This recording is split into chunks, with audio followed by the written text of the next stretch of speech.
Okay, so last week I covered all 8 of the HopeFilled Financial Footsteps, and the very first one is the main topic today, your starter emergency fund. How much money do you need to have in the bank as an emergency fund while you're getting out of debt? It's not the full 3 to 6 months that would be recommended for a long-term emergency fund. It just needs to be enough, though, to help prevent you from falling off the boat while you're trying to get out of debt. For the story today, I talked about the collapsed engine mount, so I want to kick off the main topic by highlighting this article from NerdWallet. We're not going to go through the whole of this article. It was last updated actually on the 24th of January 2023, so about a year ago. But it talks about 5 tips for car maintenance when it gets out of hand. I love this first line here, though. You went in for an oil change. You left with an itemized bill as long as your arm. I can relate to that. And if we scroll down further, there's a AAA study from 2022 that talks about the average annual repair and maintenance cost for a car. They found for the average owner, it's about $1,300. And that's per year for maintenance and repairs combined. On average, which means some years you might not have much in the way of maintenance and repair costs. And then the next year you go in and the repair bill for something that's broken or damaged is astronomical in comparison. So let's talk about the starter emergency fund. We need to balance 2 things. Thing number 1, we need to be able to fight off little emergencies that pop up, the unexpected, so that we don't need to take out more debt in order to deal with them. We simply can take care of them, put some money back into the emergency fund, and then keep going on the debt-free journey. And here's the second thing. We need to make sure that our starter emergency fund isn't so much money in our savings that it actually starts to harm us on a debt-free journey. If we're trying to get out of debt and we're racking up interest, while we're saving up this emergency fund as fast as possible, the starter emergency fund, we're probably paying minimum payments on all the debts, which means these debts are growing. And if it takes us a long time to save up the starter emergency fund, we're going to end up putting ourselves really far behind the 8 ball. It's just not going to be wise. So we have to balance out how much is enough. Well, Dave Ramsey's recommendation that hasn't changed in 30 years is $1,000 for this step. And I don't think I have to really explain it. $1,000 is not enough for any of the emergencies that I ran into. It's not enough for the average annual car maintenance. And a lot of us don't just have one car. A lot of us are 2-car families. So that doubles it.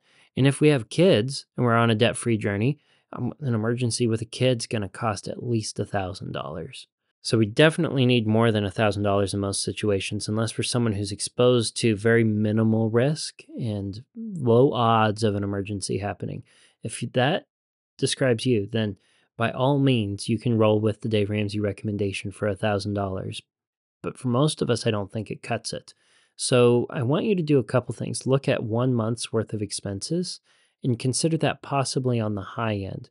I don't think you're going to run into something that's more than a month's worth of your expenses in a short duration of time while you're trying to get out of debt. Assuming that your debt-free journey is going to be taking you 1 to 2 years, you're probably going to be able to fight off most of what you run into with an emergency fund of that size. Temporarily, that is. This does not constitute a fully funded emergency fund for the long term. In writing the HopeFilled Financial Footsteps, just so that I had a number written down, I said, try to go somewhere between $1,000 and $4,000 for your starter emergency fund. If you were to look over the last year or 2 of your expenses and you found the most expensive emergency you had to deal with, look at it and say, do I think that's going to be something that could pop up again while I'm trying to get out of debt? Do I think something worse than that could pop up while I'm trying to get out of debt? Is this a good basis for my starter emergency fund? Does it fall within that $1,000 to $4,000 range that's somewhat reasonable? And when I come up with the number that I want for my starter emergency fund, can I save it up fast? Saving up the starter emergency fund fast is the most important key as you start the HopeFilled Financial Footsteps. The faster you can get this saved, the better the rest of the steps are going to go. So what can you do to save up the starter emergency fund as fast as possible? Things that I can think of off the top of my head would be working overtime if you can and selling stuff. I don't think there is a more reasonable way to make an emotional change than selling stuff that you might not buy again, or that you were saving for something really far in the future that you'll be able to buy it again when you need it. If you're holding on to stuff that you don't need now, and it's just sort of clutter, even if it's something that's somewhat valuable, like I got an example. My dad carried around a wall oven, a Viking wall oven for years. We moved it across like 2 or 3 houses before it finally got installed in the wall. And it was wrapped up in cellophane. It was super heavy, and it meant that for all those homes we lived in, we could never park the car in the garage because there was a wall oven sitting in there. Well, I know he got that oven on a going out of business deal, and he could probably sell it for a profit. He could probably have sold it at that time in that season if he needed a starter emergency fund for enough to fund the whole thing. You might have something lying around that constitutes that sort of sale. So sell stuff, work hard, and cut down your expenses as low as they possibly can be. Try to separate the difference between your wants and your needs. Recognize that your needs are going to cover your four walls. They're going to cover your shelter, they're going to cover your food, they're going to cover your transportation, and they're going to cover your utilities. You can take care of those things. Those are your immediate needs that need to be in your budget. Now, you can splurge on those needs, sure. But when you're in this season of life, try to trim them back as far down to the bare bones minimum to maximize how fast you're saving up that starter emergency fund. Ideally, if you're just getting started right now, this month, I challenge you to, in 1 week, 2 weeks tops, save up your starter emergency fund. Go full bore on this thing. You don't need to have anything else figured out while you're getting this starter emergency fund saved up, other than where you're going to put it. Well, I can tell you that my emergency fund lives in a high yield savings account. I have a brick and mortar bank, actually a credit union.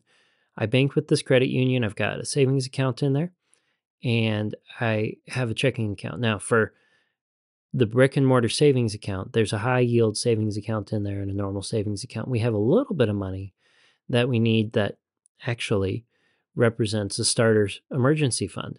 It's the kind of money that if an emergency happened, a smallish one, and we need to take care of it today, I could transfer that money over to the checking and spend it on my little app on the phone and have access to that emergency fund like that. I store the rest of my emergency fund and the rest of my savings, for that matter, in a high yields online bank account.